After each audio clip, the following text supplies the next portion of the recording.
Bonjour à tous. On attend que les dernières personnes s'installent pour démarrer. Là, il y en a deux. Ouais.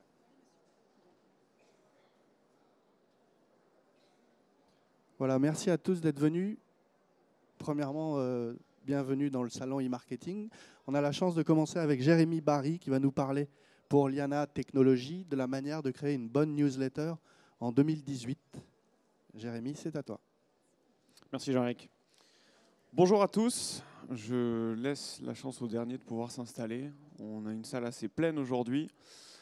On voit que le sujet de la newsletter, même en 2018, ça reste important.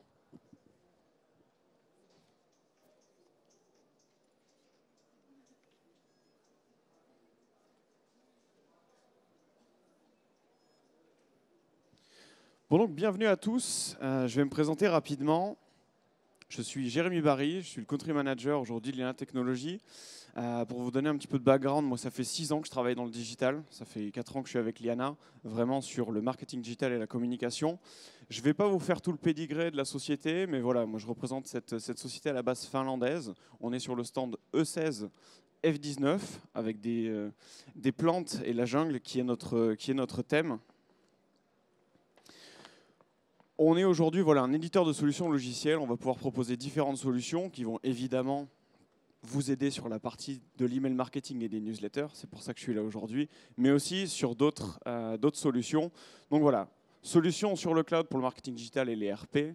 On est aujourd'hui au niveau global 240 à l'époque de la création de cette présentation. Aujourd'hui un petit peu plus de 250, présents sur plus de 7 pays, entre l'Europe, le Moyen-Orient et l'Asie. Et on sert aujourd'hui plus de 3500 clients à travers le monde. Et honnêtement, sur ces 3500 clients, je pense qu'il y en a peut-être 3400 qu'on doit aider sur la partie de l'email marketing. Donc aujourd'hui, l'expertise que moi je vais avoir et que je vais pouvoir vous présenter lors de cette présentation, c'est sur le marché français, sur les autres marchés sur lesquels j'ai pu travailler. Qu'est-ce que c'est qu'une bonne newsletter? Comment on la prépare? Quelles sont les différentes étapes? Parce que quand on parle de newsletter, on se dit oui, alors je vais mettre un bloc avec des images, etc. Mais ça commence bien avant ça. Ce qu'on va voir aussi aujourd'hui, c'est, je pense que vous le savez tous, fin mai, il y a une date assez effrayante pour toutes les personnes qui sont ici. C'est la mise en place du RGPD. Donc ce n'est pas une présentation RGPD. Je suis sûr que vous en avez fait déjà des milliers, des millions. Vous êtes sûrement toutes et tous prêts et prêtes à 100% pour le RGPD, ça j'en suis certain.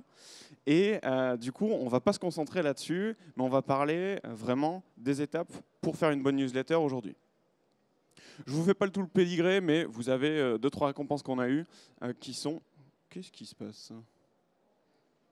C'est là-bas. Qui prouvent en fait la fiabilité de la sécurité de pouvoir travailler avec nous. Mais donc, qu'est-ce qu'on voit aujourd'hui sur le marketing digital? C'est un cycle. Je pense qu'aujourd'hui, vous avez plus ou moins tous défini en fait, les points d'entrée de vos différents prospects, de vos différents suspects. Savoir selon le point d'entrée, est-ce qu'ils sont arrivés sur votre site, est-ce qu'ils sont arrivés sur les réseaux sociaux, est-ce qu'ils sont arrivés sur un salon, participation à un événement, d'identifier ces points d'entrée et pouvoir définir le parcours de votre client sur la partie digitale, donc de la visibilité à l'évaluation, à la décision d'achat et la dernière problématique, la fidélité client.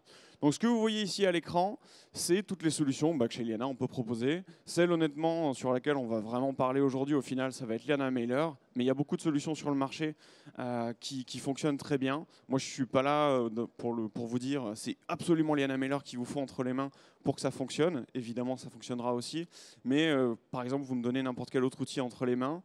Si vous suivez la présentation que je vais vous donner aujourd'hui, vous allez pouvoir faire quelque chose de très sérieux au niveau de l'email marketing. Alors, au programme de cette présentation, première étape, la plus importante et celle qui fait grincer des dents plus de personnes, c'est l'état de votre base de données. Aujourd'hui, on se concentre vraiment sur la partie peut-être contenu. Je sais qu'il y a beaucoup de sociétés qui ont des agences, qui ont une personne qui est dédiée en interne pour faire la création, etc. On se focus énormément sur le design, sur les boutons d'action, sur les liens, etc. Mais si votre base de données n'est pas clean, elle n'est pas organisée, vous perdez énormément de temps. C'est-à-dire que tout le temps que vous passez sur la partie design, au final, vous n'allez pas l'optimiser parce que la base de données n'est pas prête. Donc première étape, on va passer là-dessus. Deuxième étape, évidemment, la partie création de contenu. Là, il y a pas mal de directives à suivre et des petits conseils que moi, je vais pouvoir vous donner. Parce qu'en fait, le milieu de l'email marketing, moi, la façon dont je le vois, c'est effectivement envoyer une newsletter, tout le monde peut le faire. Vous allez, il y a des solutions même gratuites. Vous mettez votre base de données, vous avez un template, vous mettez des contenus, vous envoyez, super, j'ai envoyé ma newsletter. À quoi ça a servi? Quels sont les KPI? Quel est le taux de conversion? Est-ce que vraiment il y a du business qui est arrivé là-dessus? Est-ce que vous avez optimisé tous les points avant de cliquer sur envoyer? Ça, c'est mon métier. Ça, c'est ce que je vais vous expliquer aujourd'hui. Donc la partie création de contenu. Définir une cible. Ça, c'est la même chose. Je pense que tout le monde aujourd'hui est d'accord pour se dire que envoyer, je ne sais pas si vous avez une base, allez, on va dire de 200 000 contacts, envoyer la même newsletter à 200 000 contacts 2 fois par mois, bon, ça ne sert plus à grand-chose. Donc, il va falloir pouvoir définir des cibles. Mais si on veut définir une cible, en fait, l'étape 1 est importante. Donc c'est pour ça, c'est un déroulé, on va dire, chronologique. On ne peut pas vraiment se concentrer sur la partie 5 tant qu'on n'a pas fait les 4 premières. Donc c'est pour ça qu'on va voir ça étape par étape. Assurer la délivrabilité. À la fin du sommaire, je vais poser 2-3 questions pour essayer de voir en fait, le niveau de maturité digitale des personnes dans la salle sur la partie newsletter. Assurer la délivrabilité. Est-ce que quelqu'un a déjà eu des problèmes de spam, par exemple? Personne n'a eu de problème de spam aujourd'hui en newsletter. Bon, alors j'ai des cadors dans la salle. Analyser les rapports. Donc là-dessus, effectivement, quand on envoie une newsletter, pourquoi en fait on envoie une newsletter aujourd'hui? Bon, déjà, c'est le ROI le plus intéressant. Normalement, un investi, on récupère 50. Mais surtout, au niveau des rapports, c'est un des canaux sur lesquels on va pouvoir vraiment qualifier et quantifier toutes les données. C'est-à-dire qui c'est qui a ouvert, qui c'est qui a cliqué, est-ce que bel et bien mes messages ont été délivrés, quelles ont été les zones qui ont les mieux marché, qui ont les moins bien marché, pour vraiment avoir les données et se dire, bon, la prochaine, il va peut-être falloir que je change 2-3 éléments ou que j'en garde. Donc voilà le déroulé de cette présentation.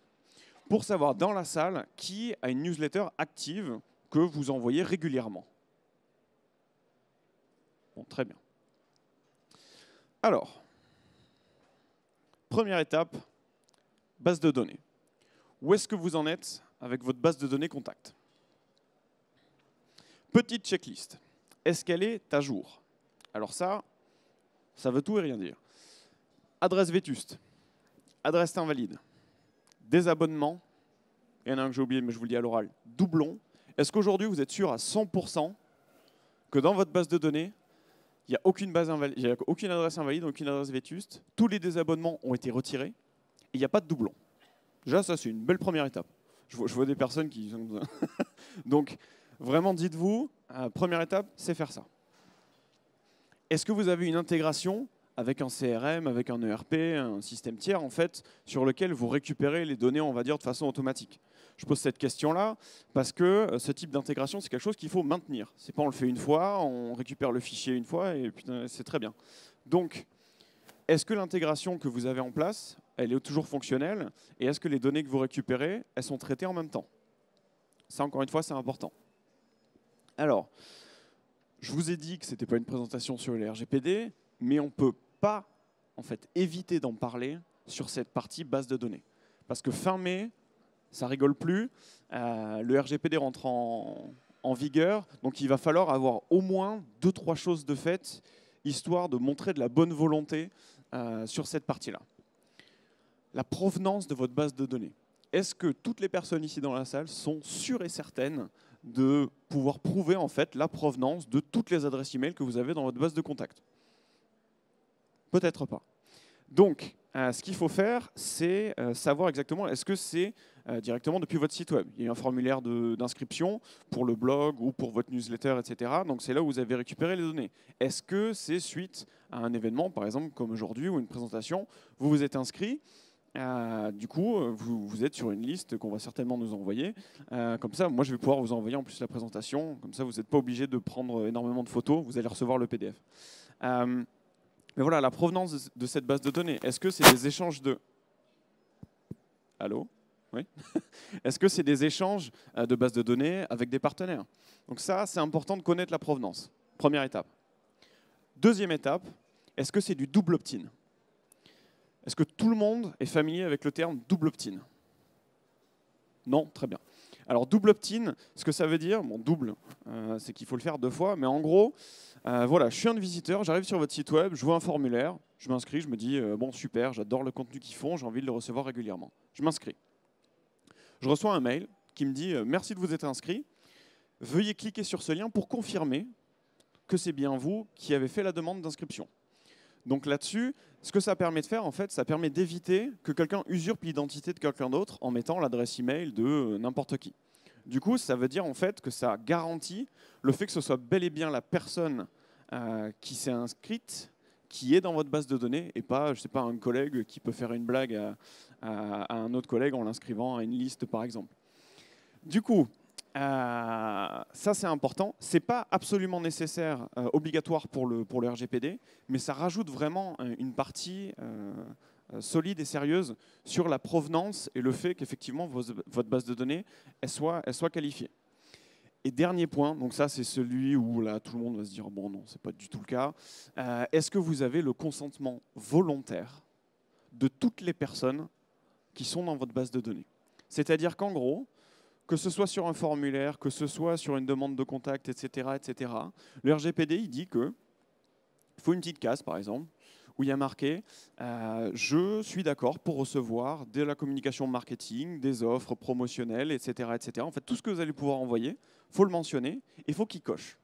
Alors j'arrête tout de suite ceux qui se disent oui, moi j'en ai une, c'est précoché. Nanana. Ça, c'est pas RGPD. Donc il faut que ce soit volontaire. Je vois des regards effrayés. Mais effectivement, le RGPD, bon voilà. Pour la partie base de données, réfléchissez à mettre des choses en place un petit peu comme ça, parce que on sait que c'est pas fin mai que toutes les amendes vont commencer à tomber, mais il y a une partie montrer une bonne volonté, une bonne foi. Faites en sorte d'avoir, par exemple, sur vos sites, sur tous les endroits où on peut s'inscrire, la petite mention avec la case à cocher. Comme ça, au moins, vous savez que c'est en place. Si jamais quelqu'un vient faire un audit chez vous, dites bah, écoutez, nous, on a mis ça en place. On est en phase de devenir RGPD compliant. Donc voilà sur cette partie base de données. N'hésitez pas, si vous avez des questions, à m'arrêter. On a un autre micro, normalement, que Jean-Éric doit avoir, donc on peut vous le faire passer si jamais vous avez des questions. Alors, la base de données est nettoyée. Première étape, faite. Super. Maintenant, est-ce qu'elle est qualifiée? Qu'est-ce que ça veut dire qualifiée? Ça veut dire quelles sont les informations en fait, que vous avez sur vos contacts. Est-ce que c'est uniquement adresse email? Bon là, c'est vraiment le ras des pâquerettes. Est-ce que vous avez adresse email, nom, prénom? Ok, c'est un petit peu mieux. Ou alors, est-ce que vous avez vraiment des choses intéressantes qui vont nous servir pour la démarche et la stratégie d'email marketing? Donc tout ce qui est, je ne sais pas, secteur d'activité, préférences, thème, ville, région, etc. Tout ce qui peut être pertinent pour vous, ça c'est des informations à avoir. Donc du coup, si vous ne les avez pas, qu'est-ce qu'on fait? Donc ça fait vraiment partie de mon travail. C'est le process que je fais avec quasiment tous mes clients. On a une solution qui permet de nettoyer directement toute la base de données. Mais après, la requalification de base de données, c'est un process à mettre en place.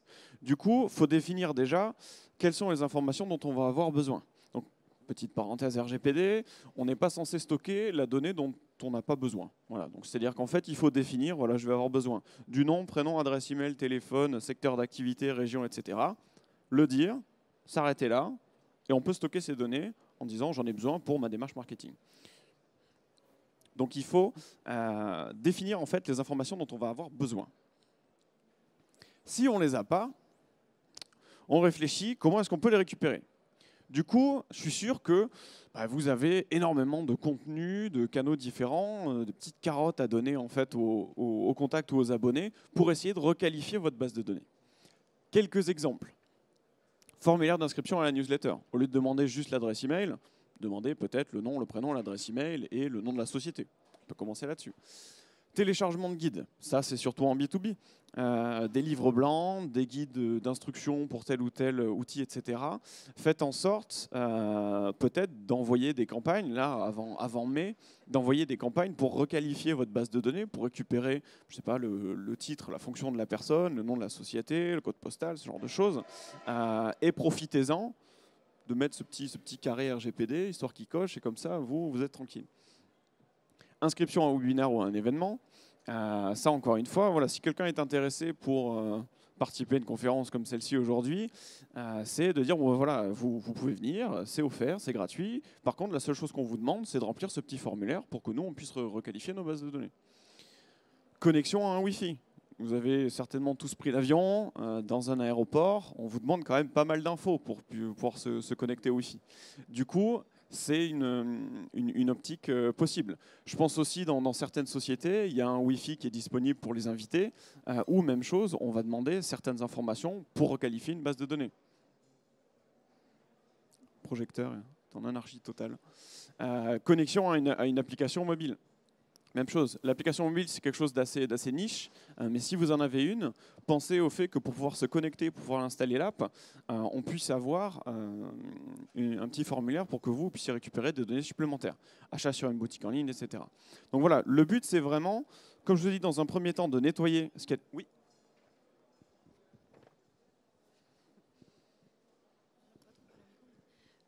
Si par exemple les contacts email qu'on a déjà, il manque par exemple un nom, une adresse, des choses comme ça, comment vous faites pour les recontacter derrière sans paraître trop intrusif?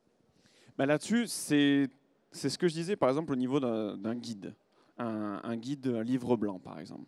C'est d'envoyer une campagne, et ça honnêtement je vous le recommande vraiment d'ici fin mai, parce que ça permet aussi d'avoir une excuse pour avoir le consentement volontaire pour le RGPD, c'est de dire, bon ben voilà, vous êtes, je sais pas, client ou prospect, vous êtes intéressé par tel sujet, on sait que le guide qu'on vous envoie, le livre blanc, est quelque chose qui va vous intéresser, vous envoyez une newsletter, si vous avez que l'adresse email par exemple, vous envoyez la newsletter, avec une landing page, la personne clique sur le bouton sur la newsletter, elle arrive sur la landing page, là-dessus il y a un formulaire, il remplit le formulaire, il clique sur très bien, enfin sur envoyer, je m'inscris, et du coup automatiquement, si vous avez un système en place, on lui envoie un deuxième mail avec le guide à l'intérieur. Ça c'est une bonne pratique. Du coup, ça vous permet de requalifier la base de données. Donc ça c'est un exemple, le guide, mais tous les autres exemples que je vous ai donnés ici à l'écran sont adaptés à ce genre de stratégie. Est-ce qu'on a d'autres questions?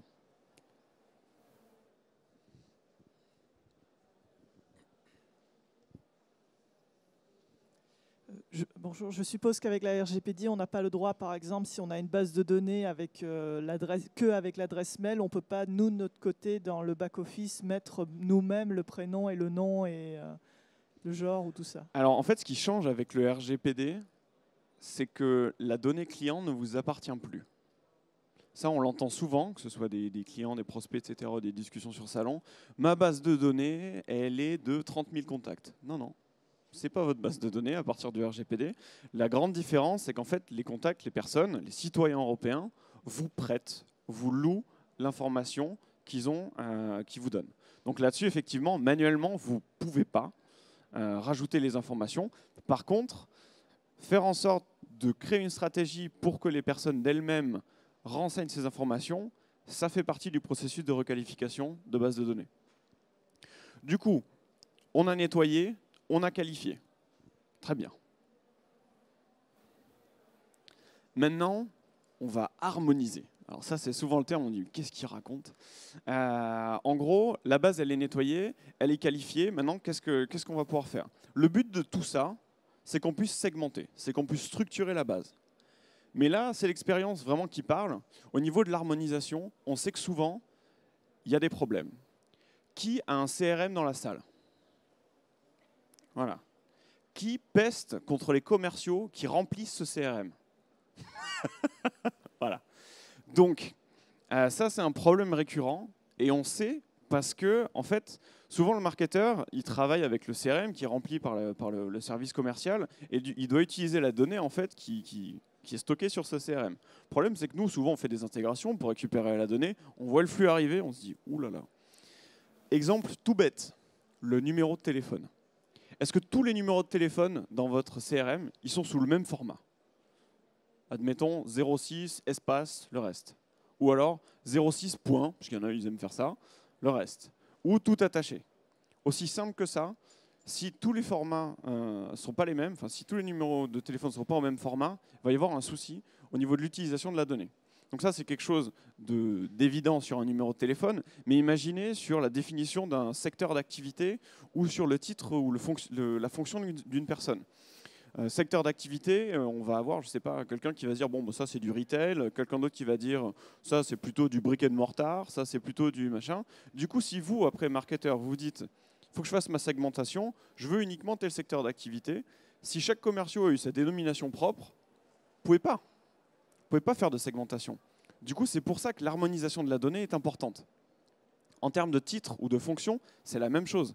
Si vous voulez avoir toutes les directions commerciales ou les directions marketing de votre base de données, si jamais dans la case en fait titre, un commercial il a écrit responsable marketing au lieu de marketing manager. Enfin, il y a plein d'exemples comme ça, mais le problème c'est qu'on ne va pas pouvoir utiliser cette donnée-là pour vraiment segmenter et structurer la base de données.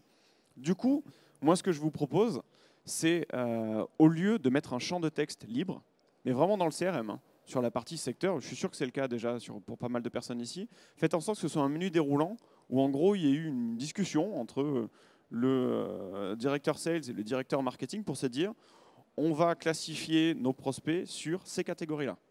Du coup, le menu déroulant il est fait et le sales il ne peut pas se tromper, il choisit en fait d'une catégorie à l'autre. Comme ça, vous, quand vous faites votre segmentation, si vous choisissez retail, vous allez avoir tous les contacts qui sont bel et bien renseignés dans la catégorie retail. Donc voilà, ça c'est la troisième étape de cette partie base de données qui est très importante parce que c'est très frustrant de se dire bon, bah, j'ai nettoyé ma base, elle est super qualifiée, je veux me commencer à mettre des segments structurés, etc. Je fais mon premier segment dynamique et là je me dis bon, j'ai à peu près 500 contacts et là j'en vois 47 qui s'affichent. C'est pas possible, ils sont où les autres? Et souvent, c'est parce qu'il y a un problème d'harmonisation. Donc pensez à prendre ça en compte et à essayer de le mettre en place chez vous. Alors pourquoi on fait tout ça? On fait tout ça pour pouvoir segmenter. Je pense qu'on vous le rabâche partout. L'envoi de masse, ça ne marche plus. Il faut segmenter, il faut segmenter. Mais concrètement, avant de pouvoir segmenter, il faut passer par toutes les étapes que je vous ai données. Parce que sinon, on va être déçu. Du coup, structurez votre base de contact en différentes listes, en différents segments. Utilisez les informations qualifiées donc qu'on a requalifiées, qu'on a harmonisées ensemble, comme des critères de segmentation. Donc, comme je vous ai donné l'exemple, je ne sais pas, vous avez votre base principale et vous voulez uniquement la région bordelaise et le secteur d'industrie, je sais pas, de l'alimentation, de la boisson.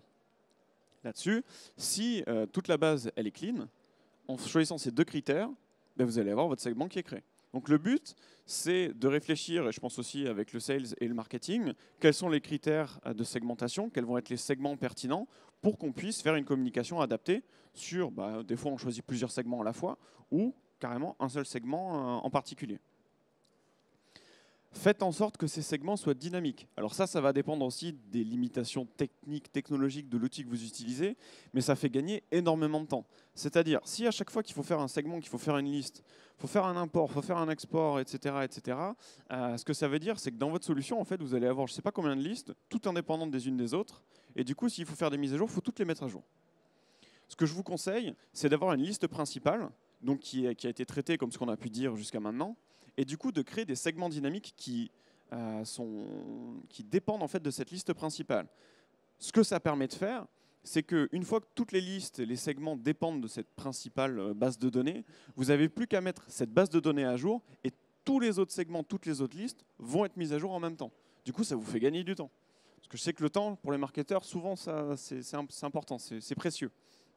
Donc voilà, nettoyez votre base de données, la qualifier / la requalifier, l'harmoniser. Pourquoi? Pour segmenter.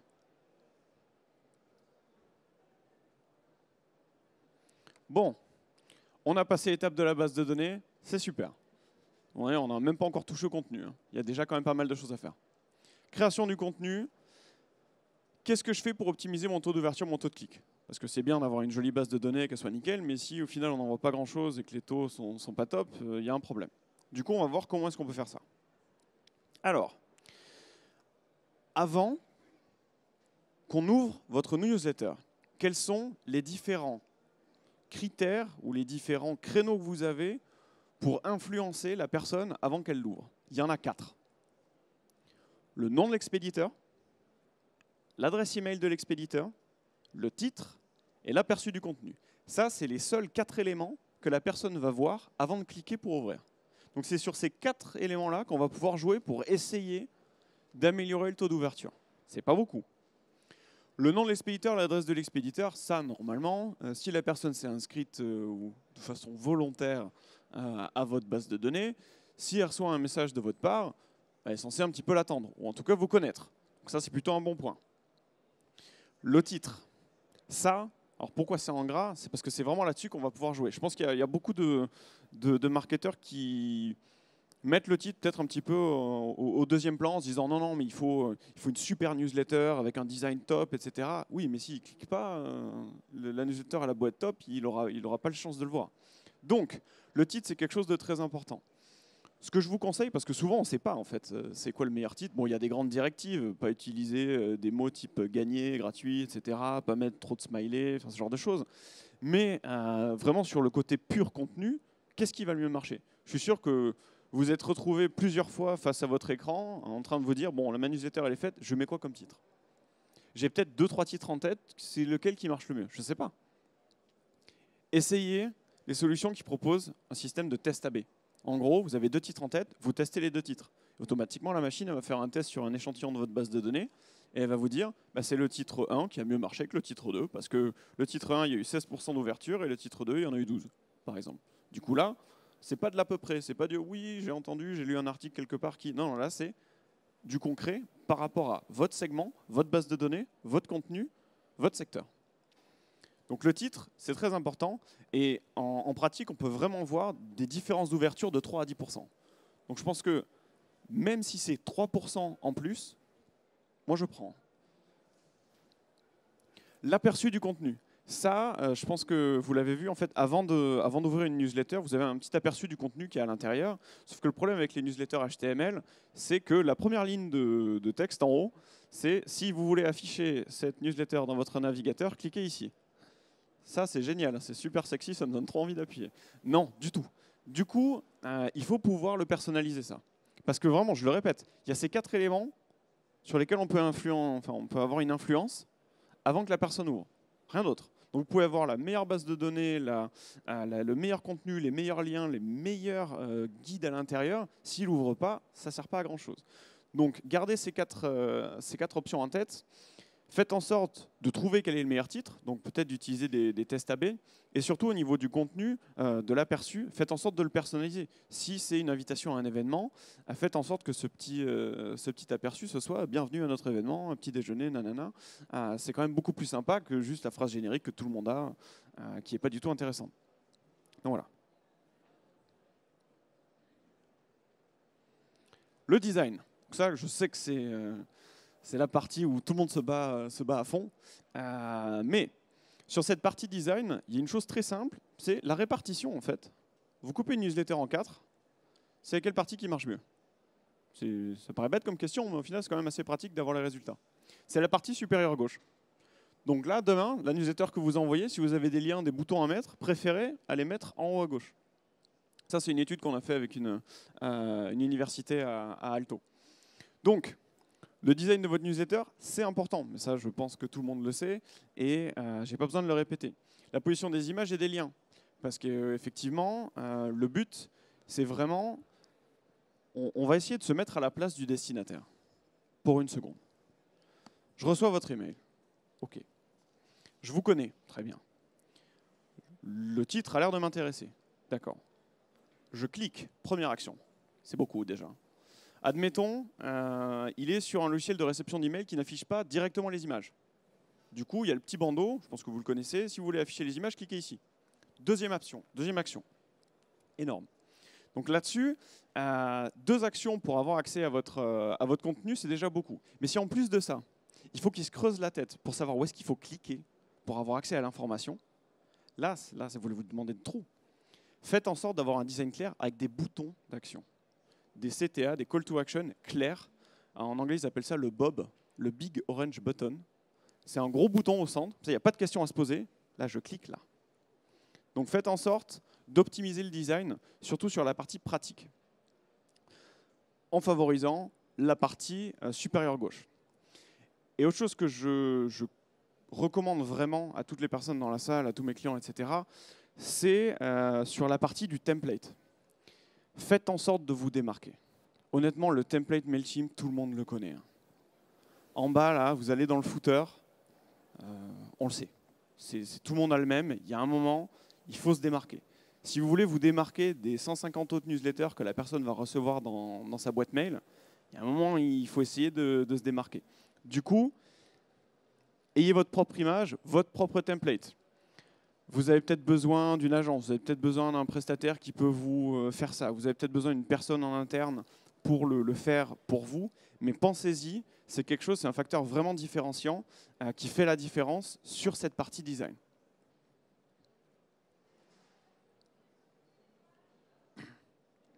Bon, on est en 2018. Je me suis dit, je le mets pas, je le mets quand même. Responsive.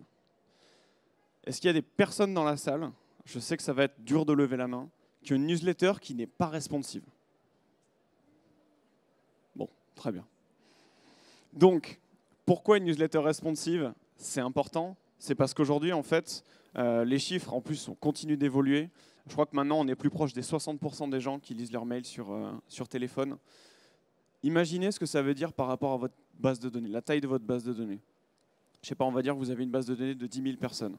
10 000 personnes, si vous envoyez un mail général à ces 10 000-là, il y en a peut-être 5 000 oui, qui ne vont pas le lire parce que ce n'est pas responsive et qui sont en train de le checker sur leur téléphone. C'est quand même horrible. C'est-à-dire vous avez pris le temps de faire tout le travail qu'on a fait jusqu'à maintenant, donc la requalification de base de données, etc., pour travailler sur le design, pour faire en sorte que quand vous l'envoyez, au final, il y a quasiment la moitié des contacts que vous avez dans votre base, sur lesquels vous avez bossé, qui ne vont pas le lire. Pourquoi? Parce que ce n'est pas adapté sur le device en fait, qu'ils utilisent pour lire leurs emails.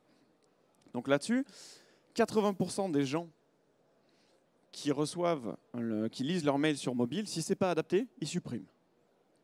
Bon là, le chiffre est clair. Hein. Donc c'est-à-dire que sur les 5 000 qui reçoivent sur mobile, il y en a 80%, ils l'enlèvent. C'est monstrueux. Donc faites en sorte, vraiment, d'avoir votre newsletter, et ça vaut pour tous les autres supports digitaux, votre site, etc., les landing pages, tout ça. Faites en sorte que ce soit responsive. On est en 2018, c'est plus qu'une nécessité aujourd'hui.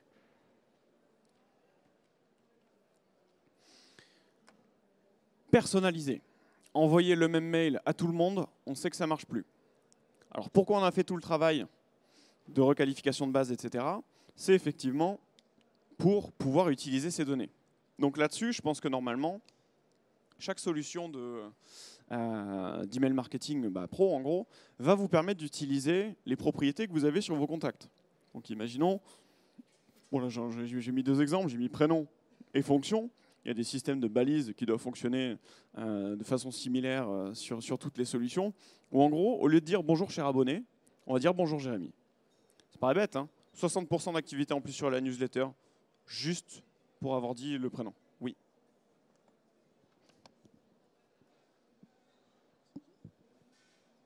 Ça dépend pas du sujet de la newsletter parce qu'on peut pas se permettre de toujours dire bonjour machin et tout ça. Bien sûr, bien sûr. Il faut que ce soit cohérent avec le contenu et le sujet de la newsletter. Là, c'est juste un exemple en fait de personnalisation qu'on peut mettre en place. Mais imaginez, si vous êtes dans le B2B, vous pouvez envoyer un email en utilisant le nom de la société en fait, dans l'introduction en disant oui, vous étant fonction de société, nous avons pensé à vous pour ce guide.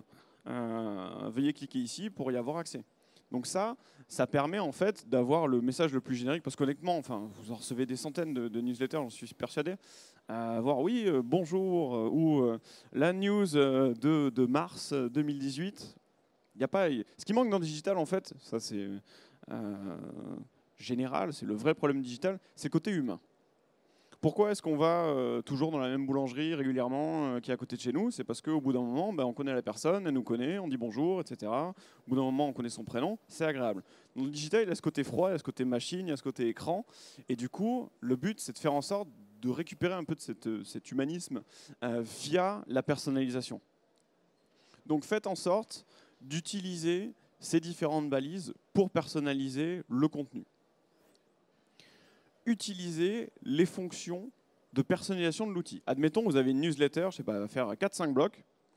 Vous allez avoir 4 blocs.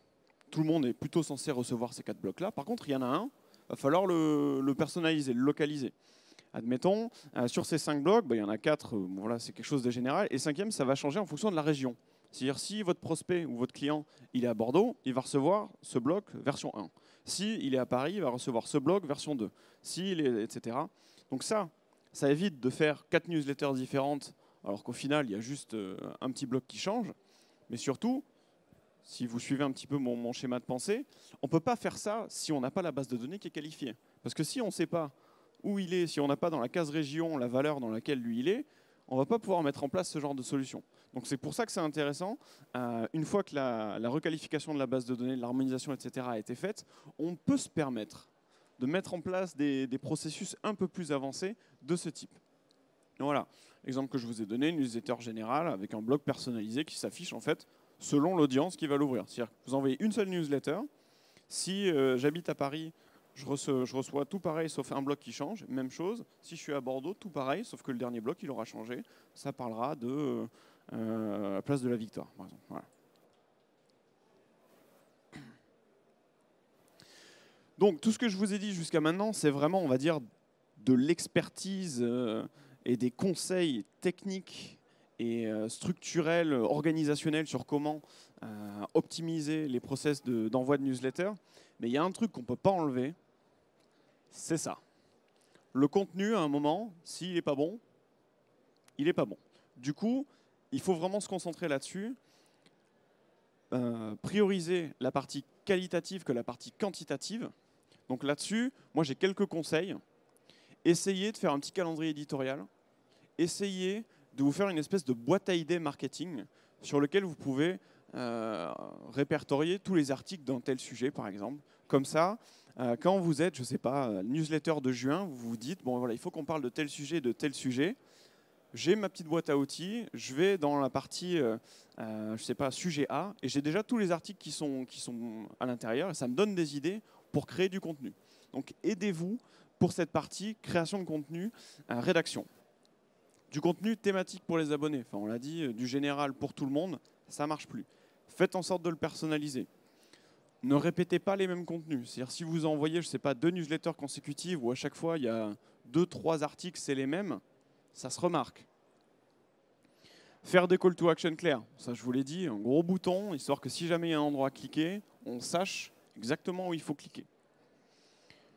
Et, bon ça dépend des ressources de chacun, soit avoir une personne en interne qui peut se dédier vraiment à cette partie rédaction de contenu, soit avoir une agence qui vous aide en outsourçant cette partie-là, mais qui peut rédiger des contenus de qualité.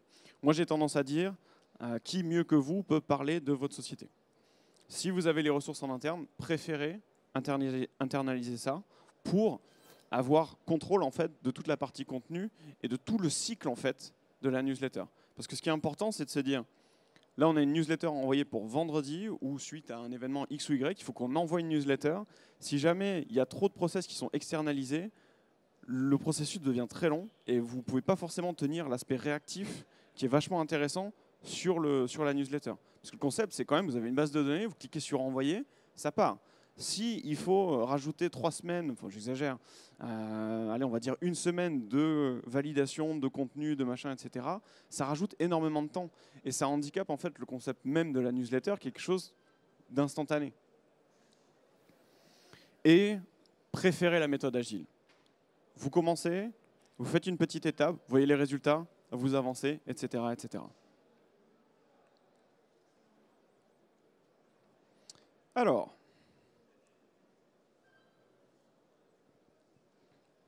une fois qu'on a fait tout ce travail sur la base de données, qu'on a fait tout ce travail sur le design, là on commence vraiment à être proche du dénouement, il va falloir définir une cible. Parce que l'envoi de masse aujourd'hui, ça ne fonctionne plus. Du coup, préférez la précision. Une énorme campagne aujourd'hui, ça ne marche plus, ce n'est pas efficace. Ça gaspille votre temps et votre argent. Imaginez tout ce qu'on a fait jusqu'à maintenant, je vous garantis, ça ne se fait pas en une après-midi. Donc, tout le temps que vous allez passer à requalifier votre base, à faire en sorte que tous les processus d'envoi soient optimisés, que le contenu, le design soit optimisé, etc. Si après ça, vous envoyez la même, enfin, vous avez votre newsletter est top, vous l'envoyez à tout le monde sans faire aucune distinction, tout ce que vous avez fait, en fait, ça passe un peu à la poubelle. La façon d'utiliser tout ce que vous avez créé, c'est d'utiliser les segments que vous avez fait sur cette partie structuration de base de données pour vraiment donner à la bonne personne, au bon moment, le bon contenu. Si vous avez des doutes sur comment structurer votre base de données, là-dessus, faites une discussion peut-être en interne pour définir quels sont les critères, quels sont les segments, qui adresser, quel contenu. Mais normalement, quand votre base de données elle est bien structurée et que vous avez défini quelles sont les informations dont vous allez avoir besoin pour structurer cette base, les segments ils deviennent assez évidents. C'est-à-dire s'il y a secteur d'activité, région, je sais pas, commercial, chiffre d'affaires, etc., vous pouvez très facilement faire des segments clairs, ce chiffre d'affaires allant de temps à temps, etc., telle région, tel secteur d'activité, pour qu'ensuite, quand vous êtes sur la partie de définition d'une cible, vous dites, bon, voilà, cette newsletter, elle parle à je sais pas, l'Est de la France sur ces sujets-là. Du coup, je choisis au niveau région ces deux régions-là et au niveau du secteur, les entreprises qui sont intéressées par ce contenu-là. Donc là-dessus, vous optimisez toute la partie taux de conversion. Si jamais vous voulez aller plus loin que ça, je vous propose demain à la même heure, il y a un de mes collègues qui va parler plus en détail de la partie marketing automation. Je ne sais pas si c'est quelque chose qui vous parle, mais c'est en gros de prendre tout ce qu'on a fait là aujourd'hui et de faire en sorte que ce soit automatisé par une machine qui le fait automatiquement, régulièrement, et qui va pouvoir le faire de façon beaucoup plus précise au fur et à mesure.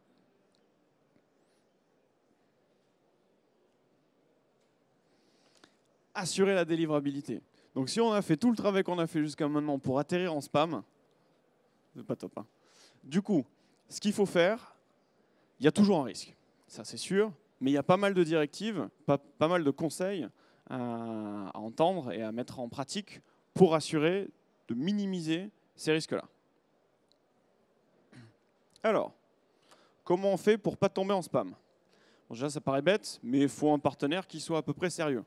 Là-dessus, ça se base sur la bonne réputation des serveurs que le partenaire utilise, que le prestataire, j'ai envie de dire, et les bonnes démarches qui sont faites en interne sur le côté paramétrage.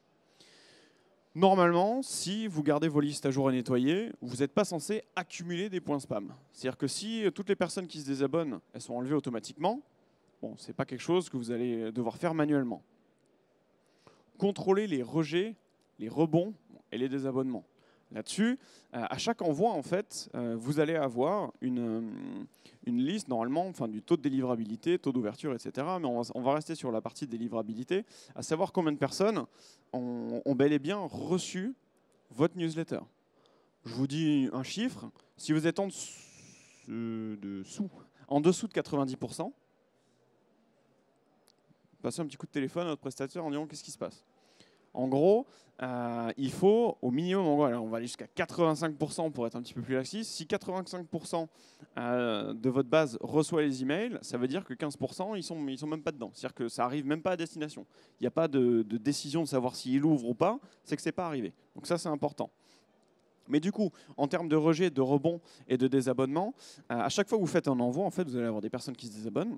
Vous allez avoir des adresses qui peut-être sont plus valides, des adresses qui sont devenues pleines, des boîtes mail pleines, c'est simple que ça, des noms de domaine qui n'existent plus, des personnes qui ont changé de société, du coup leur nom d'utilisateur avant le arrobase a été supprimé. Donc tout ça, c'est des choses à prendre en compte, parce que si vous gardez ces adresses-là pour les prochains envois, alors qu'en gros vous avez déjà eu un retour comme quoi l'adresse n'a pas abouti, vous engrangez des points spam en fait, si vous voulez. Du coup, faire en sorte qu'à chaque envoi, il y ait ce petit nettoyage qui soit fait de façon automatique. Préférez une solution qui le fasse toute seule, parce que sinon, c'est assez chronophage. Mettez en place les paramètres DNS pour assurer l'authentification de vos newsletters. Je vous donne un exemple. Là, demain, ce soir, enfin n'importe quand vous rentrez au bureau, vous allez sur votre logiciel d'email marketing et vous mettez votre prénom @fnac.fr. Vous envoyez une newsletter, bon, ne le faites pas, hein. Vous envoyez une newsletter à, je sais pas, 20 000 personnes, elle va partir, et toutes les personnes, ils vont recevoir @fnac.fr. Sauf que le problème, c'est que l'email, en fait, qui est envoyé, sa signature digitale, il n'y a pas marqué fnac.fr. Du coup, pour le premier envoi, ça a marché, les quelques premiers envois. Mais au bout d'un moment, il y a un conflit, en fait, entre l'adresse de l'expéditeur et la signature digitale de l'email. Et c'est à ce moment-là que vous voyez tous vos taux de délivrabilité qui vont faire ça. Donc faites attention à faire en sorte qu'effectivement, la plateforme que vous utilisez, le logiciel que vous utilisez, il y a eu ces paramètres-là qui ont été faits pour vraiment optimiser et minimiser au maximum les risques de spam. Utilisez une vraie adresse. Bon, oui, il ne faut pas utiliser le no-reply. Oui, mais marketing @, c'est pas beaucoup mieux. Donc faites en sorte d'avoir une adresse nominative. Vous pouvez même créer une personne, il n'y a pas de Laura chez vous, vous créez une adresse Laura, c'est Laura du marketing, et c'est elle qui va envoyer les newsletters. Parce que du coup, l'adresse nominative a beaucoup moins de chances de tomber en spam qu'une adresse générique qui ne représente aucune personne. Et le point RGPD, bon, parce que le RGPD c'est horrible, c'est frustrant, c'est que des restrictions, etc. Mais qu'est-ce que ça veut dire? Trouvez pas ça bizarre quand même qu'aujourd'hui, les taux moyens en B2C ou en B2B, on va prendre le B2C par exemple, les taux vraiment en B à bas, 10% d'ouverture, 1% de clic. Et ça, c'est des taux normaux. Ça veut dire quoi ça? 10% d'une base de données qui ouvre. Et on se dit, je suis à 15%, c'est bien. C'est des chiffres que le milieu nous a dictés, mais ça veut rien dire. Ça veut dire qu'il y a plus de 80% des personnes qui ne veulent pas recevoir votre newsletter, qui ne l'ont pas ouvert, qui ne sont pas intéressés. Qu'est-ce que ça veut dire? Le RGPD, au final, ça va permettre, il y a beaucoup plus de restrictions, c'est sûr, mais ça va permettre de nettoyer vraiment vos bases, d'avoir uniquement les personnes qui ont demandé à recevoir ces informations-là, que c'était quelque chose de volontaire. Du coup, ce que ça veut dire, c'est que le taux de spam, déjà, c'est évident, ça va diminuer. Mais tous les taux d'ouverture et les taux de clic, je pense qu'on va vraiment changer d'univers. C'est-à-dire qu'aujourd'hui, vraiment, même en B2B, on se dit j'ai une super base, je suis à 30% d'ouverture, des fois je vais jusqu'à 40%. Ouais, mais l'autre moitié, ils sont où? Donc là-dessus, je pense que le RGPD, il faut voir ça un petit peu comme une opportunité. Et je vous dis ça en tant que conseil jusqu'à mai, c'est d'être transparent avec votre base de données, avec vos contacts, en disant voilà, nous on sait que le RGPD il arrive, on veut être conforme. C'est dans notre démarche de vouloir uniquement donner aux personnes qui sont intéressées le contenu qui les intéresse. Donc faites cette démarche. Je pense qu'il y a cette transparence que les abonnés, les membres de votre base de données vont apprécier, et faites en sorte que ce soit quelque chose de régulier jusqu'à fin mai pour convertir en fait un maximum de personnes au consentement volontaire sur votre base de données.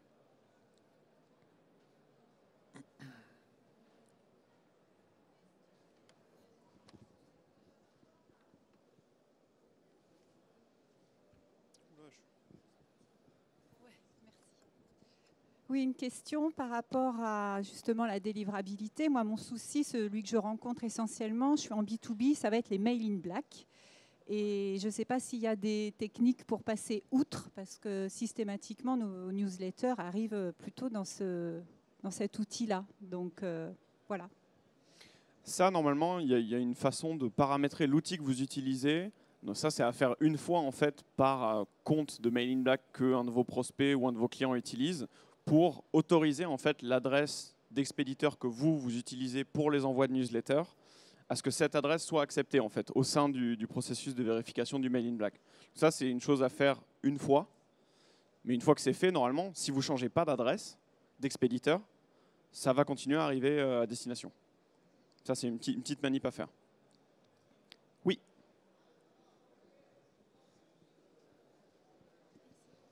Bonjour, j'ai une question. Si on utilise un serveur de messagerie, d'envoi d'emailing en tant qu'agence pour plusieurs clients, si on paramètre un DNS, est-ce qu'on peut le paramétrer pour chaque client ou bien... Oui, ok, bon bah voilà, merci. C'est la manip à faire sur chacun des noms de domaine, mais effectivement, on peut paramétrer un compte, normalement, pour plusieurs noms de domaine. Une question par rapport à l'adresse nominative. Donc en fait, les no-reply ont plus de chances d'arriver dans des spams, c'est ça que vous dites? Ah oui. D'accord. Ah, complètement. Surtout le no-reply en fait. D'accord. Le no-reply, il est flagué en spam. Vraiment, ne l'utilisez pas. Préférez, je vous ai dit, marketing newsletter, c'est pas beaucoup mieux, mais c'est quand même beaucoup mieux que no-reply. D'accord. Une autre question, vous disiez qu'il fallait segmenter. Je sais que certains systèmes de routage permettent en fait de créer un segment à partir des clics qui sont faits dans la newsletter. Ça, c'est encore autorisé. On peut... Bien sûr. Ok, d'accord.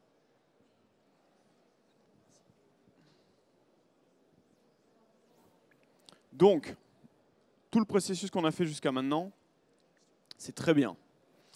Mais si c'est pour Vas-y. Bonjour. Bonjour. Moi, j'avais une question concernant les RGPD. C'est vrai qu'il y a beaucoup de fantasmes. Pas Je n'aurais pas utilisé ce mot-là, mais... pas forcément positifs. Ouais. Beaucoup de craintes. Ouais. Et je voulais savoir si vous pouviez un petit peu, comment dire, faire une petite synthèse sur le sujet, sans rentrer dans les détails, afin qu'on soit rassuré aussi, nous, par notre utilisation de base. Voilà. Ok. Alors, ce n'est pas tâche aisée que de rassurer un parterre de marketeurs au sujet du RGPD, mais je vais essayer. Alors, le règlement général pour la protection des données européen, voilà, c'est un règlement européen qui entre en vigueur à la fin du mois de mai, qui dit qu'en fait, voilà, la base de données ne vous appartient plus, ça appartient aux citoyens européens. Et ce que ça veut dire, c'est que chaque contact de votre base de données a le droit, et vous avez l'obligation, que si jamais il fait une demande, de lui afficher l'historique de toutes les données que vous avez sur lui. En un clic, il faut qu'il l'ait disponible. Donc ça, ce que ça veut dire, d'une part, c'est qu'il faut avoir une solution d'email marketing qui soit conforme. C'est-à-dire qu'il y ait l'option, en fait, je suis un contact, je clique, et effectivement, je vois l'historique et le nombre de données que vous avez sur moi. Deuxième étape, une fois que j'ai tout qui est affiché, il y a le bouton supprimer, j'appuie dessus, je disparais. Voilà. Donc c'est ça qui fait peur à pas mal de gens. Ce qui fait peur aussi, c'est qu'à partir de fin mai, normalement, si vous n'avez pas le consentement volontaire enregistré par liste sur votre plateforme d'emailing, vous n'avez pas le droit d'envoyer un email. Voilà. Donc, quand je vous dis que c'était difficile de vous rassurer, ça l'est. Mais du coup, ce que ça veut dire concrètement, c'est qu'il faut mettre en place la machine pour aller vers la conformité. C'est-à-dire que ce n'est pas fin mai que vous allez avoir une lettre d'un avocat écrite en latin qui vous dit « Bon voilà, je me suis inscrit à votre newsletter, j'ai pas reçu de double opt-in, payez ça, sinon on va en tribunal. » Donc là-dessus, première étape, c'est, comme je vous ai dit, de la bonne volonté, c'est d'essayer de mettre en place des campagnes de requalification de bases de données pour essayer de récupérer le consentement volontaire. Sur votre inscription à la newsletter, sur votre site, sur des événements, sur des téléchargements de guides, etc., etc. Faites en sorte qu'il y ait ce petit texte en plus qui dit, voilà, en cochant ici, en vous inscrivant, vous êtes d'accord pour vous inscrire à recevoir ce type de contenu, ce type de contenu, ce type de contenu, ce type de contenu. Donc là-dessus, si vous avez ce genre de processus en place, si même là aujourd'hui, parce que je suis sûr que vous n'avez pas le consentement volontaire enregistré sur votre base de données là actuellement, c'est commencer à faire une campagne d'acquisition en fait, de ce consentement. C'est-à-dire que la base de données que vous avez, sur toutes les newsletters que vous avez jusqu'à la fin mai, par exemple, un des derniers blocs, mettez un petit bloc, c'est pas forcément discret, mais pas le truc en plein milieu. Voilà, dans la démarche de conformité au RGPD, nous vous proposons de vous inscrire pour effectivement qu'on recueille le consentement volontaire de chacun de nos abonnés pour qu'on puisse délivrer le meilleur contenu, etc. etc. Oui.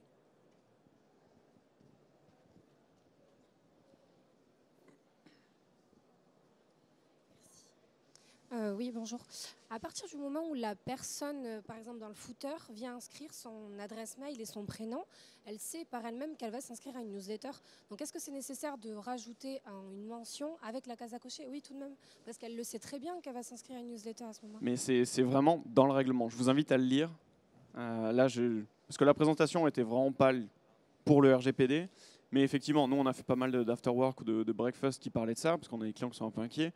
Effectivement, un formulaire conforme au RGPD, c'est assez précis, la description. Et il faut effectivement qu'il y ait une case à cocher, qui ne soit pas pré-cochée, et qui liste tous les contenus que vous allez pouvoir envoyer. Parce que si, en fait, vous envoyez un contenu qui n'est pas dans ce que lui a consenti, c'est plus valable. Donc, oui, bonjour. Quand vous dites contact, c'est à la fois les prospects et les clients ou c'est que les prospects? Oui, c'est les deux. Les deux. Alors, conseil, sur la partie, on est sur un salon, il y a des échanges de cartes de visite. Légalement, l'échange d'une carte de visite permet d'envoyer un mail par le service marketing pour confirmation de consentement. Voilà.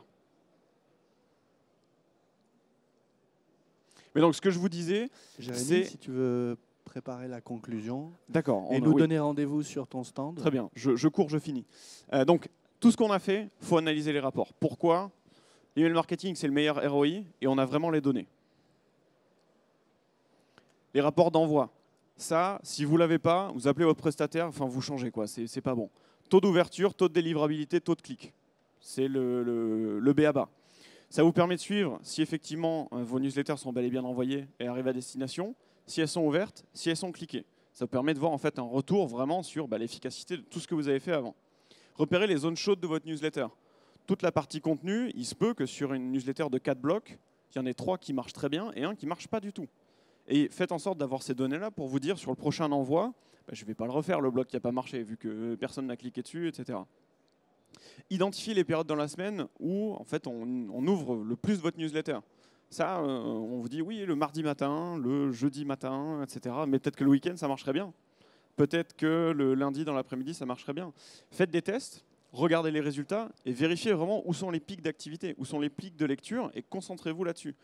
Ne restez pas sur de l'a priori. C'est ça qui est important dans l'email marketing. On change de point de vue et ça, par contre, c'est assez rare. C'est de se poser la question, pas en termes de rapport d'envoi, mais en termes de rapport d'activité des différents segments que vous avez. Si vous avez un dashboard sur lequel vous avez toutes vos listes et vous voyez en fait le type de réaction, je sais pas, une espèce de score, un pourcentage ou une note sur l'activité et la réaction que va avoir une liste par rapport à toutes les communications que vous avez eues, ça vous permet en fait d'identifier peut-être une liste ou un segment dans le lot qui réagit très mal à ce que vous leur envoyez. C'est-à-dire que toutes les autres, je sais pas, vous avez un taux de participation, de réactivité de 90%, c'est très bien, ils aiment bien ce que vous leur envoyez, ils ouvrent, ils cliquent, mais il y a peut-être une liste dans le lot. Quand on est sur la partie étude des rapports d'envoi, on ne le voit pas forcément. Mais du coup, quand on change le point de vue, on peut s'apercevoir qu'il y a une liste au final. Eux, ils n'ouvrent pas, ils ne cliquent pas, et peut-être qu'ils se désabonnent beaucoup. Donc voilà, l'idée, c'est de pouvoir changer de point de vue pour essayer de voir s'il n'y a peut-être pas un segment ou une liste qui, au final, on ne lui envoie pas le bon contenu, de savoir laquelle c'est et de pouvoir changer le contenu et adresser le problème. Récap. Si vous avez 4 choses à faire en rentrant, nettoyer, qualifier, harmoniser, segmenter la base de données. Donc ça, c'est clair.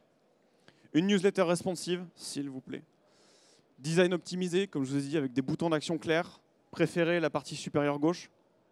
Contenu personnalisé, donc on cible. S'assurer de la délivrabilité, donc les différents points que j'ai pu vous énoncer, notamment les paramètres DNS. Et surtout, utilisez les rapports. Ne faites pas juste des newsletters pour vous dire « super, je l'ai envoyé, je verrai la prochaine ». Allez dans les rapports, regardez les chiffres et utilisez ça pour vraiment affiner votre stratégie email marketing à l'avenir. Merci à tous, j'espère que j'aurai pu vous aider. Et donc, Liana Technologies, on est au stand E16 F19. Si jamais vous voulez venir, il y a toute notre équipe qui sera ravie de discuter avec vous. Bonne journée à vous. Merci beaucoup, Jérémy.